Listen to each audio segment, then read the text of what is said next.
네, 저희가 2014년 9월부터 이제 이 사업에 참여를 하게 돼서 이제 약 68명의 학생을 지금 배출을 하고 있는데, 14년에는 저희가 융합 소재 특론이라는 교재를 발간하게 됐습니다. 그 교재는 이제 화학공학과 중심으로 해서 새로운 소재에 대한 것들, 그리고 그 소재를 이해해서 디자이너들이 쓸 수 있는 것들, 그리고 그 소재를 이해해서 마찬가지로 기계공학과 학생들이 그 제조공학에 이용할 수 있는 그런 어떤 밑거름이 될 수 있는 소재들로 저희가 개발을 했고, 현재는 이제 그 2016년 12월에 저희가 이제 융합형 산학 프로그램이라는 최근 이제 교재를 개발을 했는데, 그 같은 경우에는 이제 그동안에 있었던 뭐 융합 소재 특론이라든지 아니면은 융합 디자인 개론, 융합 엔지니어링 개론 뭐 이런 것들을 쭉 거쳐와서 그것들을 통해서 어떤 것들을 구현하고 또 이것들이 현실화되고 상품화될 때 어떠한 프로세스로 진행하는 것이 좋겠구나 하는 것들을 총 집대성한 그런 교재까지를 저희가 지금 이제 총 5권에 이르러서 만들었고요. 각각의 교재는 이제 굉장히 많은 내용이 있다 보니까 그거를 설명드리긴 좀 어렵습니다만은, 가장 저희가 많이 본 내용들은 그 디자인과 학생들이 엔지니어를 이해하는 어떤 그런 용어적인 정의들, 그리고 그들의 생각을 서로 이해하고 공유하는 것들을 초점 둬서 저희가 교재를 개발했고, 또 이제 이렇게 5권이나 되는 교재를 개발할 수 있었던 것들은 각각 계셨던 우리 그 겸임으로 계시는 또는 이제 겸직하고 계시는 참여 교수님들의 어떤 역할들이 하나하나 다 뭉쳐서 이런 어떤 성과를 만들지 않았나 이렇게 생각이 됩니다. 네, 이게 아마도 이 사업이 지향하고 있는 어떤 인재상하고 굉장히 많이 부합된다고 생각이 됩니다. 이 사업에서도 보면은 융합형 인재상이라는 것들이 사실은 커뮤니케이션이 가능한 사람이라고 생각이 되고요. 그 커뮤니케이션은 굉장히 많은 종류가 있는데, 어떤 그 역할에 대한 커뮤니케이션, 아니면은 용어에 대한 커뮤니케이션, 심지어는 생각을 서로 공유하고 읽는 그런 것들도 이런 커뮤니케이션에서 굉장히 중요한 역할이라고 봅니다. 근데 그러기 위해서는 사실 그들이 사용하는 언어들, 그리고 그들이 사용하는 툴들, 그리고 그들이 사용했던 어떤 여러 가지 관습이라든지 행위에 대한 것들을 이해해야 되기 때문에 이들을 중심으로 해서 저희가 융합형 교재를 개발을 해왔고, 그 성과가 이제 요즘 들어서 조금 이렇게 발휘되는 게 아닌가 이렇게 판단하고 있습니다. 사실 그 14년도에 저희가 처음 이 사업을 시작했을 때는 굉장히 어려웠습니다. 왜냐면은 그 어떤 그 융합형 학교를 하고 계시는 여러 선배님들, 아니 선배 교수들께서 이제 말씀하시는 게, 학생들은 융합이 되는데 교수들이 융합이 안 된다라는 말씀들을 많이 하셨어요. 근데 저희가 이제 시작하기 전에는 그런 것들이 과연 무슨 의미일까라고 생각을 했지만, 내려놓음이 굉장히 많이 필요했던 것 같아요. 그러다 보니까는 저희가 비로소 한 2015년도에 이르러서 이제 저희가 그 외부에 있던 어떤 성공적인 학교들의 도움도 많이 받고 또 컨설팅도 받고 하다 보니까 이제 자체적으로 융합형 교육 과목들을 저희가 이제 그 양산해내기 시작했고, 결국에 이제 현재는 3가지 트랙으로 해서 저희가 만들어서 가는데, 첫 번째는 이제 학생들이 들어왔을 때 서로 간에 언어를 이해하는 부분들, 그리고 툴을 이해하는 부분에서 어떤 인트로덕터리 수업들을 저희가 만들어냈습니다. 이거는 이제 박사 과정이고 석사 과정이고 모두가 다 같이 듣는 수업을 저희가 만들고, 두 번째로는 여기서 심화되는 전공들, 그래서 심화 학습할 수 있는 것들을 만드는데 좀 차별점이라고 한다면은, 기존에 예를 들어서 화공과는 화공과, 기계공학과면 기계공학과 이런 것들이 아니라 화공과 플러스 디자인, 디자인 플러스 기계공학, 기계공학 플러스 화공과, 이렇게 2명의 교수님이 들어가서 같이 수업을 하는, 그래서 같이 상의하고 토론하고 같이 준비하는 그런 수업들을 만들어냈기 때문에 현재는 확실히 많은 학생들이 더 그 융합에 대한 좋은 인식들을 갖게 되었다고 생각이 됩니다. 마지막으로는 저희가 이제 산학 프로젝트를 하고 있는데,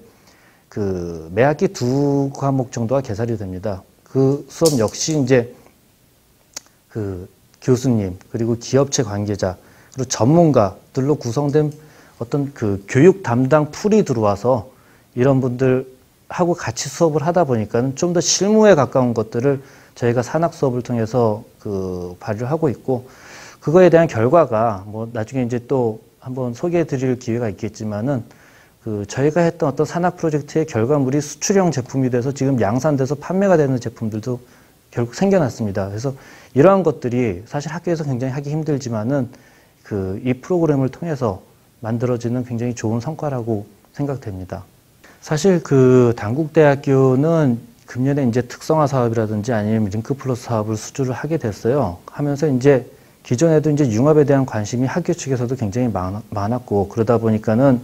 이제 뭐 소프트웨어 디자인 센터라든지 아니면은 뭐 창업교육센터 아니면 엔지니어링 디자인 센터 이런 것들이 굉장히 융합형 센터들이 굉장히 많이 있습니다, 학교 내에.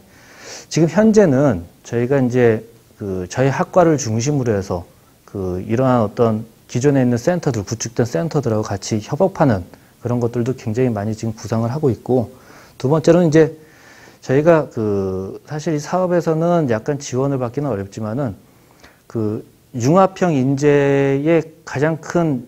백미라고 한다면은 이 사람들이 어떤 자기의 뜻을 제대로 발휘할 수 있는 여건이 마련돼야 되고, 그러기 위해서는 굉장히 높은 고등교육을 받아야 된다고 저희가 판단을 내렸습니다. 그래서 박사과정을 신설한 이래 현재는 지금 단일학과인데도 불구하고 6명의 박사가 지금 들어와서 교육을 받고 있습니다. 이런 것들이 사실 자립 또는 어떤 융합형 학교로서의 도약, 이런 것들이 어떤 성과가 아닌가 이렇게 생각이 됩니다. 사실 산학 프로젝트를 다 소개해드리면 굉장히 시간 많이 걸릴 것 같아요. 왜냐하면은 저희가 아까 말씀드렸지만은 한 학기에 두 과목의 이제 산학 프로그램이 이제 지금 개설이 되고, 그 한 프로그램당 저희가 보통 3개에서 많게는 5개 산학 프로젝트가 진행이 됩니다. 굉장히 시간이 촉박하죠. 그러다 보니까 학생들도 이제 열심히 해야 될 수밖에 없고, 사실 방학에도 이제 자발적으로 나와서 하고, 교수님들도 계속 나와서 같이 프로젝트를 진행을 하고 있습니다. 근데 가장 좋은 것들은 뭐냐면은, 사실 이걸 융합한다고 해서 무조건 몰아넣었을 때는 그 프로젝트가 사실 제대로 끝나지가 못할 것 같습니다. 그러다 보니까 저희가 맡은 바 역할들을 각자 분담을 해서, 여기서부터는 여기가 내가 치프가 돼서 할게, 여기서부터는 여기가 내가 팀장이 돼서 할게, 이렇게 서로 가르치는 입장에서 저희가 산학 프로젝트를 하다 보니까는 어떤 기업에서도 만족할 수 있는 결과들을 양산될 수가 있는 거고, 학생들도 추후에 이것들이 기업하고 연계가 돼서 고용하고도 같이 연결되는 어떤 그런 결과들도 지금 계속해서 만들어내고 있습니다. 아마도 미래에는 조금 더 이제 지금까지는 학생들이 원하는 것 위주, 그리고 기업이 원하는 것들하고의 절충, 이런 부분들로 갔었다면은, 조금 만약에 가능하다면은 좀 더 장기적인 프로젝트를 조금 하는 것도 좀 학생들한테 도움이 될 것 같다는 생각이 듭니다. 사실 융합형 프로젝트를 하거나 아니면은 어떤 첨단 프로젝트를 하면서 재미있는 것들을 쫓아가는 데는 사실 좀 등한시했습니다. 그게 뭐냐면 약간 얼토당토한 것들, 하지만은 우리가 너무나 하고 싶은 그런 것들을 좀 찾아서 하는 것들이 조금 더 필요하지 않았나. 근데 사실 좀 어려웠던 거는, 이게 이렇게 매년 학생들이 이제 뭐 평생을 우리 학교에 있는 건 아니기 때문에 결과물이 바로바로 나와야 되는 그런 한계들도 있었지만, 좀 잘 설계를 해가지고 좀 장기적으로 볼 수 있고, 또 좀 더 이렇게 도움될 수 있는 것들을 좀 구상해서 저희가 좀 한번 만들어 보겠습니다. 네, 4차 산업혁명이라고 한다면은 기존의 3차 산업혁명이 금융 아니면 뭐 교육 이런 것들에 국한되어 있었다면, 그래서 어떤 지식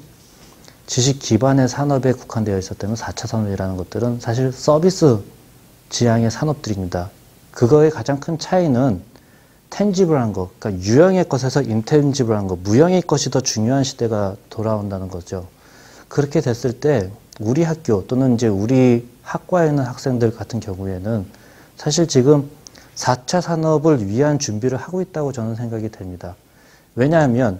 기존에 이제 뭐 기계공학, 화학공학, 디자인 다들 유형의 것을 만드는 그런 학문들이지만은, 이것들이 융합이 됐을 때 기계공학과에 있는 학생들이 이 소재는 어떻게 만들어야지 기계공학에 좀 더 유용하게 쓰일 수 있을까, 또는 어떠한 제품이 만들어지면은 어떤 것들이 해결될 수 있을까를 만들어내는 거. 그래서 정말 소비자들이나 아니면 사용자들이 갖고 있는 아픈 곳, 페인 포인트를 찾아내서 기획을 하고 그것들을 설계하고 구현하는 것들을 갖고 있는 능력자들을 키우는 게 단국대학교 창의융합재정학과가 하는 일이라고 생각이 되고, 그러기 위해서 이제 저희가 해야 되는 노력이라고 한다면은, 사실 우리 학생들도 그렇고 우리 교수들도 그렇고 또는 이제 이거에 관계된 어떤 산업에 계신 분들까지도 사실 그러니까 사실이란 말을 좀 많이 하지만은